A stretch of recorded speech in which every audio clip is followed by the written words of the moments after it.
So hello everyone, welcome to our Inspiring Thoughts podcast today. I'm delighted to have Vic Haynes with us from Saint-Gobain PAM, who's the head of people and culture. So Vic, great to have you on board today. Hi, thanks for having me, Stephen. Yeah, good. I'm excited to be here. Yeah, it's gonna be, we had a good chat beforehand. So Vic's got a new drink she's shared with me this morning, so she might be a bit hyperactive. And what's the drink you've had today, Vic? Well, I've had a little bit of lion's mane in my matcha latte this morning, so I'm firing on all cylinders. Yeah, so I've been educated this morning about what that drink was. So from that point of view, so thank you so much for educating me, and I will look out for it. So from that point of view. So Vic, today, so in advance, Vic's had 7 questions to kind of get that preparation ready for today's podcast. So we set Vic up to win. But Vic, before we start the kind of questions, would you just give people a brief update about your career so far, how you've got to where you are in PAM, if that makes sense? Yeah, sure. So I kind of fell into HR, if you like, about 12 years ago.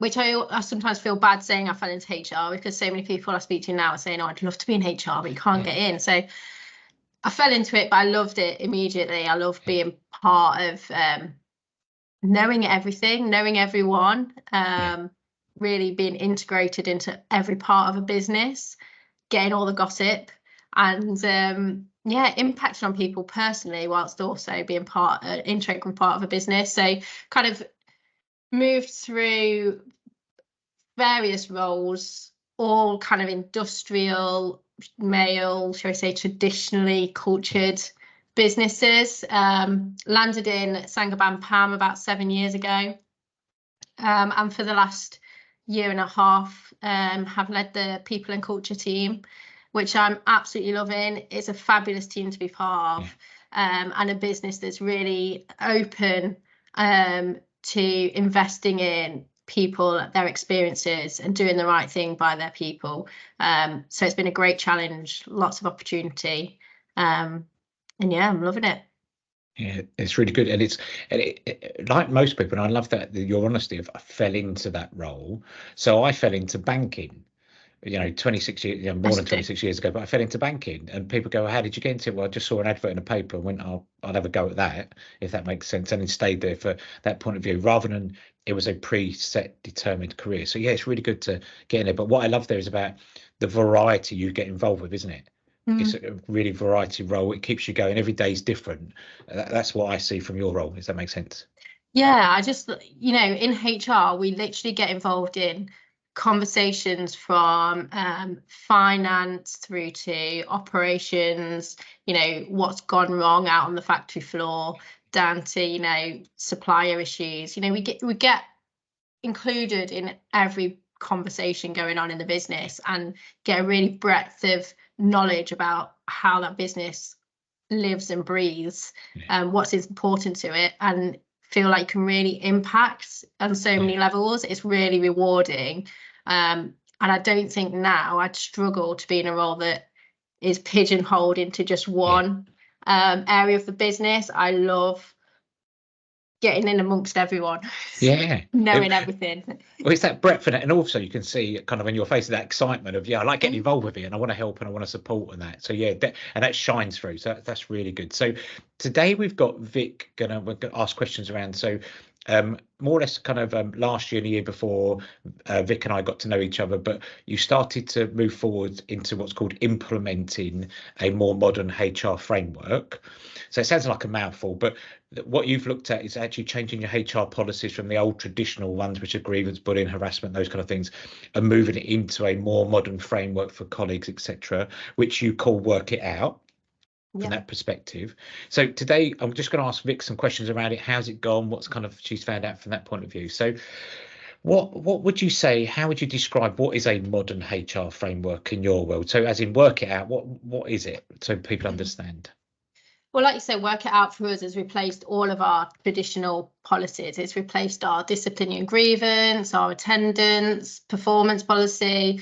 Basically, it's a way of working, how we behave when conflict arises, how we work together to get the best out of any situation, and basically encouraging people to have a conversation first, have that conversation. Let's work together as adults to come to a positive solution that means that we can be, you know, learn and grow from whatever is happening for us at the moment. That's what it is. Simply, it's about talking to each other and dealing with things as they arise, because they inevitably will. We're working with people. People have disagreements. People do things wrong. People make mistakes. People have lives outside of work that we have to, you know, tackle. Yeah. But let's do it in a respectful and adult way.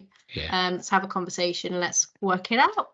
Yeah, and it's from that, what I really like that point of view is about trying to bring back that adult to adult approach, rather than to go through old policies and all this kind of stuff. And we all know that if you've got a grievance bullying harassment policy, 9 times out of 10 colleagues do not get what they want from it. So they've gone through that heartache, that pain, etc. So what made you kind of change or think about changing for Saint-Gobain Pan, moving away from those old traditional policies to kind of a more modern framework? What went through your mind and that kind of stuff?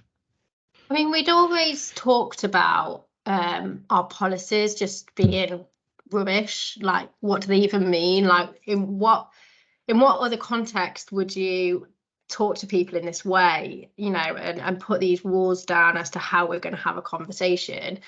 But what really triggered the change was when we were embedding our values. So we've done a lot of work around our values, about what it means to work for PAM and what's important to us as a business. And our people came up with our values, which is show we care, make it happen, and be our best. So we're really proud of them, we're embedding them. And then we just felt that whichever way we spun it, our policies were not showing we care. They were not empowering people to just make things happen. They just didn't fit with what we and our people were saying is important to us. So that was kind of the trigger to say, we need to change this. We need to change our policies and procedures to fit how we and our people are saying we want to work together. So that was a trigger. But then there's also looking at our business and how we were behaving and issues that were coming up. There was a desperate need for something drastic to happen to change the culture. There's a kind of a bit of a blame culture, a finger pointing.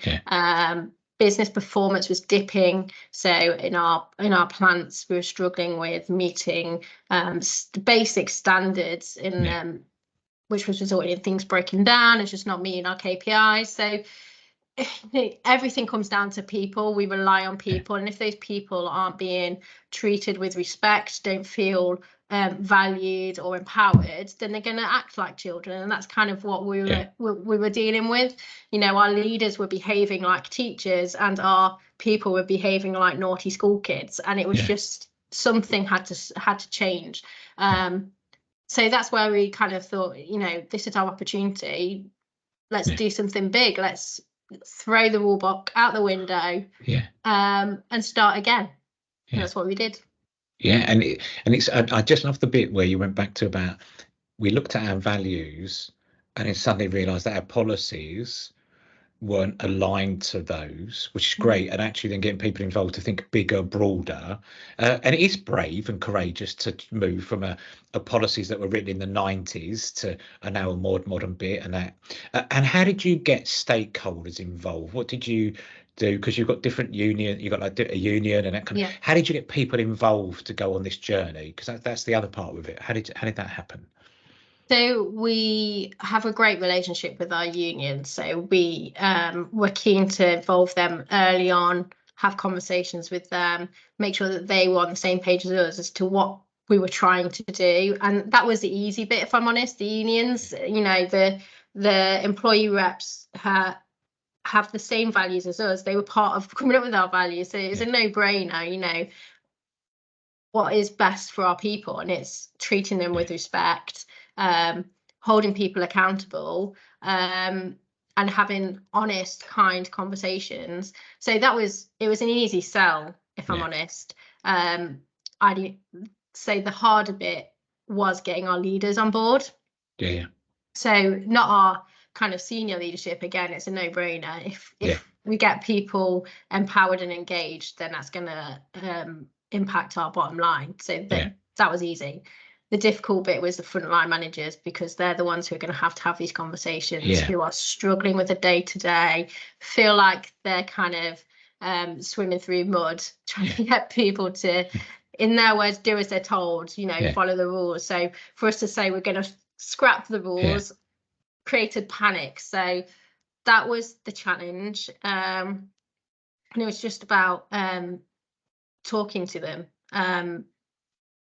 not just dropping this on them and being like, right, get on with it, but a continuous process of conversations, how it's going to work, understanding why, the reason why we were doing it, how it was going to work, support and coaching. And that's ongoing. That's a continuous process that will continue indefinitely. It wasn't a one-stop shop, one shop, whatever that word is. We know what you mean, Vic.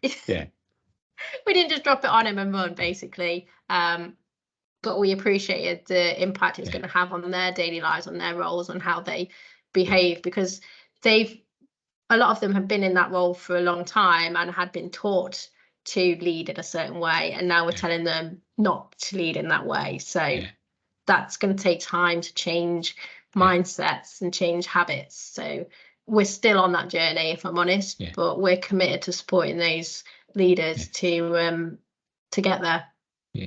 And it's the bit there about that journey. So I know when we started working together and talking, it's a 3-year plan. It's not a lot of people seem to think, I've had these policies for 30, 40 years, it's all going to be rosy in the garden within a couple of months when the new policy lands. It's not. It's about actually taking people on that journey to embed over a 3-year period to really make it sustainable. That's where you see the difference and the benefits. What I did love, and I think you noticed the benefit of bringing your unions. The reason you've got a good relationship because you keep your unions talking, engaged, you listen to their views and work with. So that was really great from that point of view, and also your senior leaders. But I think you're right. It's the people doing the do need that help, don't they? That kind of constant pull. We can't just say go and get on with it, because that's where we see chaos and issues, but they need that constant support and develop, isn't it? That's how they move forward. And I think this was different. It was different, what all their peers were doing in their own businesses, and what where they'd worked before. It's scary. So bringing in outside people as well to talk about that this can work. So yourself, you helped with talking to the unions. We had other colleagues where it worked before, just to bring that confidence that we're not completely lost the plot here.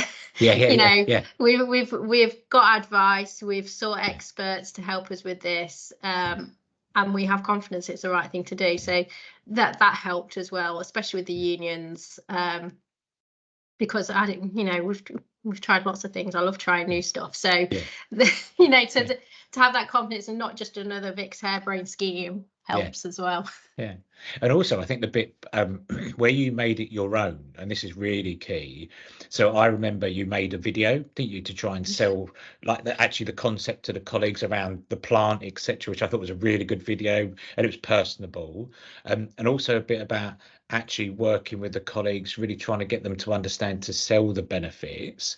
There was lots of good stuff that went on to take them on the journey, wasn't it? And even rephrasing it so the colleagues could get it as work it out was quite a radical change, but it made it terminology for colleagues at SGP to understand, didn't it? That's where you took some brave moves.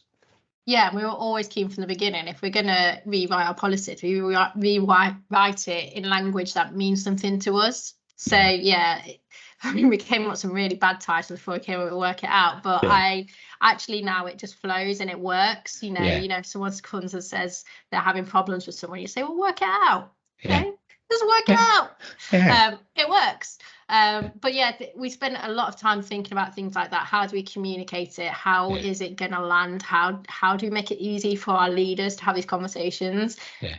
It doesn't work for them to be using these really kind of corporate terms. It doesn't fit their language. They're the ones using this. It needs to feel natural to them. And with the video, which I'd actually forgotten about, blast from the past, but that was really fun. But again, that's just another attempt to try and add a bit of humor to it as well. we want people to engage with this. We want people to stop and listen and understand it. And, you know, there's ways to do that. There's ways not, you know, people don't read stuff. You know, people are bombarded with emails and news shots and newsletters. So we try something different. And I jumped out from behind things around the plant with signs and made a tit of myself, but it seemed to work. Yeah, but it's the bit of if you took from that perspective, you made it what the colleagues would understand and enjoy, which is really, really important. And when I saw the video, I was like, yeah, actually that's really great and different.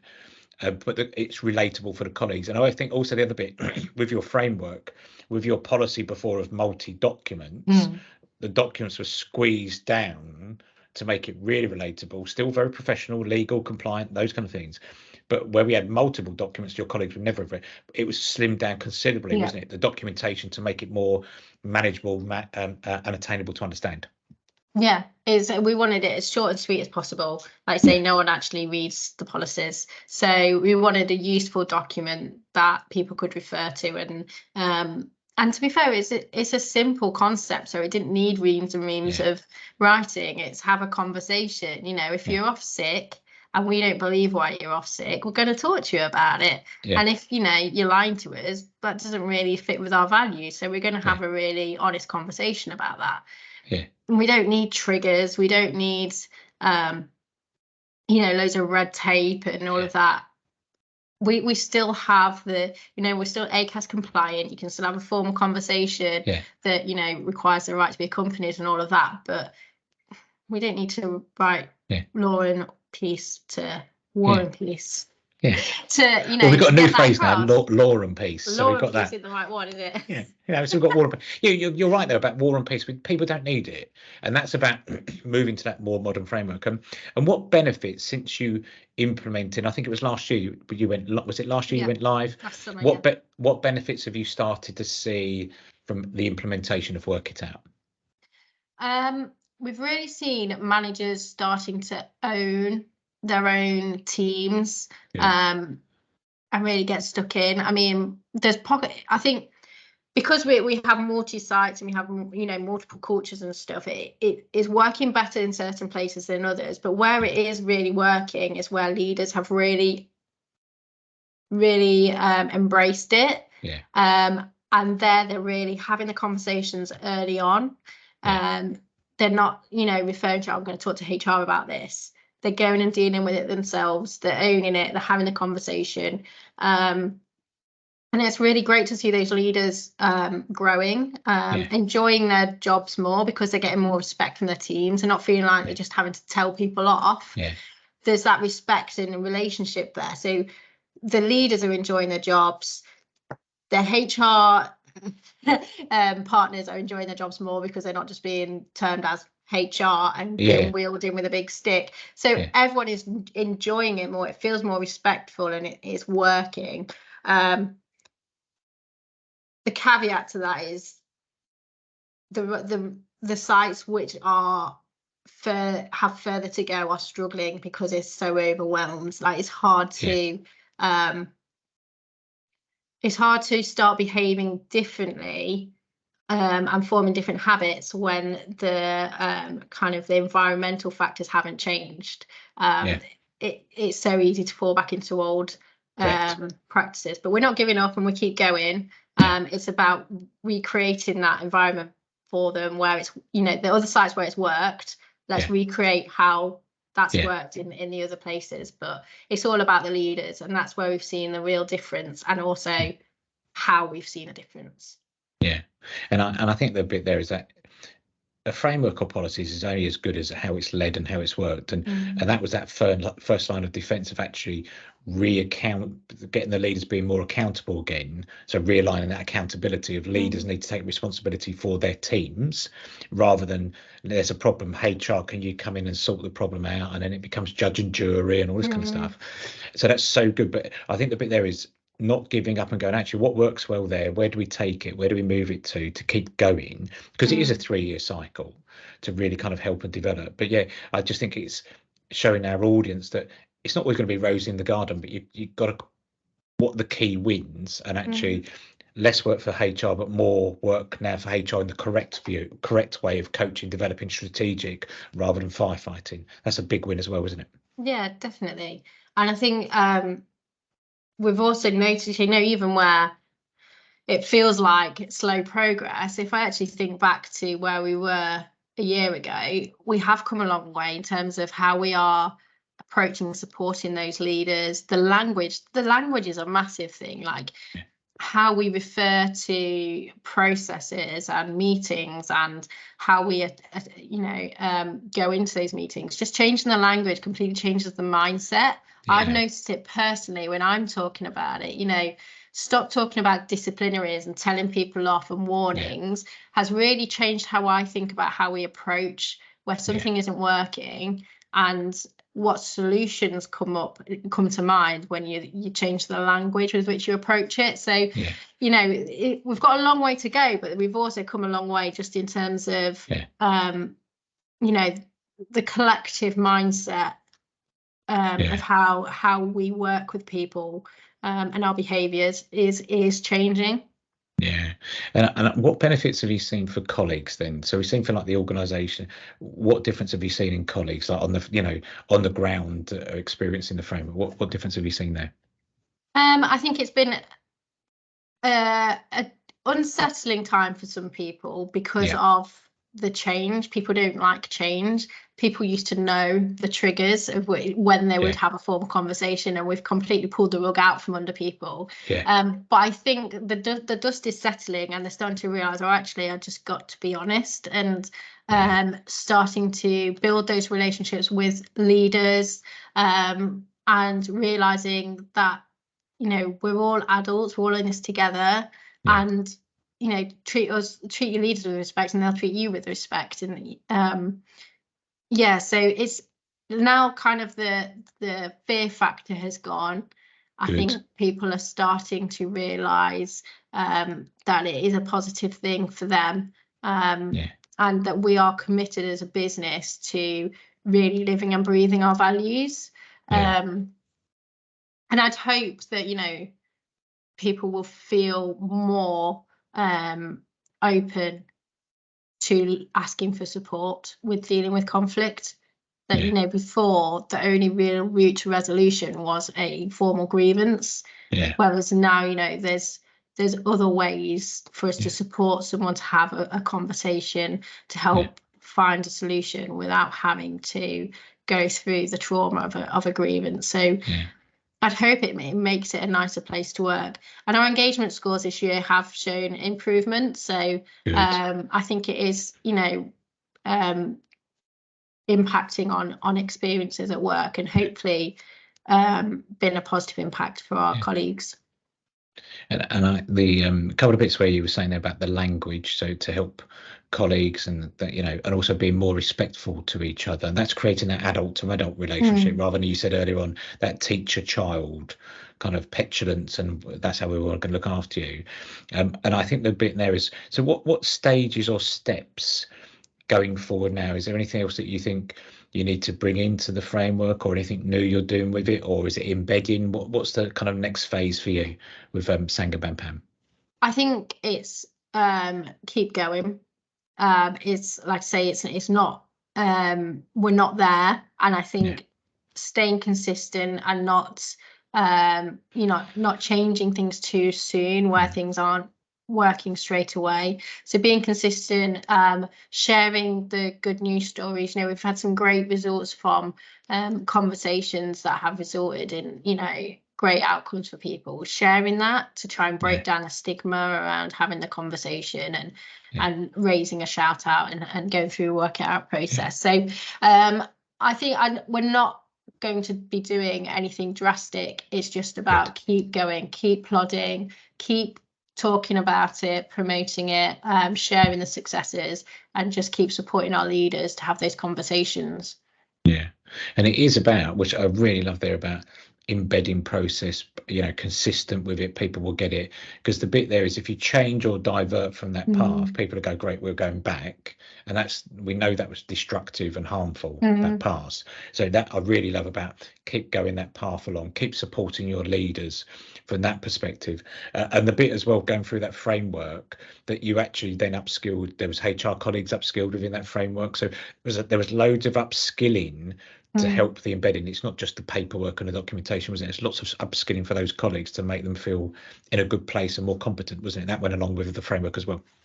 Yeah, and that's something that we're keen to carry on doing, but also to use the skills. So we've got a team of trained mediators now in Saint-Gobain PAM, but the nice thing is we haven't actually had to use them that much because things haven't escalated to that level. Yeah, good. So we need to find a way to keep those skills fresh for when we do need mediators to whip out their mediation skills. So that's something that we'll keep looking for opportunities to do that. And that's not saying they haven't used them, because they facilitated conversations.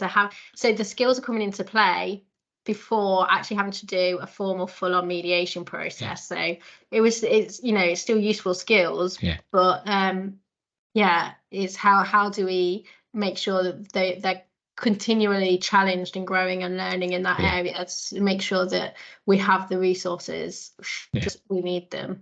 Yeah, and it's so great that they're using the skills rather than just going, I have to use them for remediation, their life skills to actually use from that perspective. I use them with my toddlers, to be honest. I use them every day. So and that's the bit I just love that about that life skill, using it every day, that kind of stuff. So for you, I know you and I, we could have a good chat and we could talk kind of for quite a period of time, but what's on your personal goals for this year in 2024? What's Vic working on? People are always curious. I always get people asking, what's Vic working on for this year? For me this year, my focus is on getting my head around AI, changes in technology. I am so intrigued by what AI can do, but also how that's going to change the way we work. So how can we embrace it? How can we get the most out of people? Encourage more deep thinking and let the computers do the boring stuff. How can we really inspire people to grow, learn, develop by letting go and letting computers do more? There's a lot of fear around it. So I'm really intrigued by AI, but also what that impact is going to have on the way we work. And also the other thing that I'm really interested in is how things are changing, how careers are changing, how people don't have kind of solid career paths anymore, or roles aren't the same as they used to. People aren't just a finance person, they're not just EHS. There's so many blurred lines. They're an influencer on the side, or an every driver. So how do we incorporate that into skills into our business and use them, but also attract great talent and be more flexible to allow for people to work differently? I find all of that really interesting. People, that's why I love HR, because people change. And so keeping up with that, trying to keep up with the kids, if you like. That's where my focus is. TikTok and Instagram, that's where my learning and development is this year. I love the phrase there, keeping up with the kids. Now I think that's going to be brilliant for today. So the bit there which I really love about embracing AI change, those kind of things, but seeing the benefits from it rather than people taking over, actually then let the AI do the stuff we don't want to do, but then actually the good stuff, and especially from a HR perspective, those kind of things. I think that's really good. So how can people connect with you, reach out to you, Vic? Because we get people that say, can we connect with people? What's the best way that people can connect or reach out to you? LinkedIn. I'm all about the social media. So you can find me on LinkedIn, and I'd love to have a chat, if there's anything that we can. And I love networking and finding other people with like-minded people to learn from. and be inspired by. So yeah, that would be really exciting if anyone wants to get in touch. Fantastic. So, Vic, can I just say a huge thank you for giving up your time today? I know you're super busy at the moment, so I really, really appreciate it. I've loved today speaking to you again and hearing all the good stuff about what you've put into about helping work it out with Saint-Gobain Pam. But can I just say, have a fantastic weekend and thank you ever so much for today. I really, really appreciate it. Thank you, Steve. I really appreciate it. I'll get some lime rain in the post to you shortly. Definitely. I appreciate that. Thank you ever so much, Vic. Cheers then. Bye.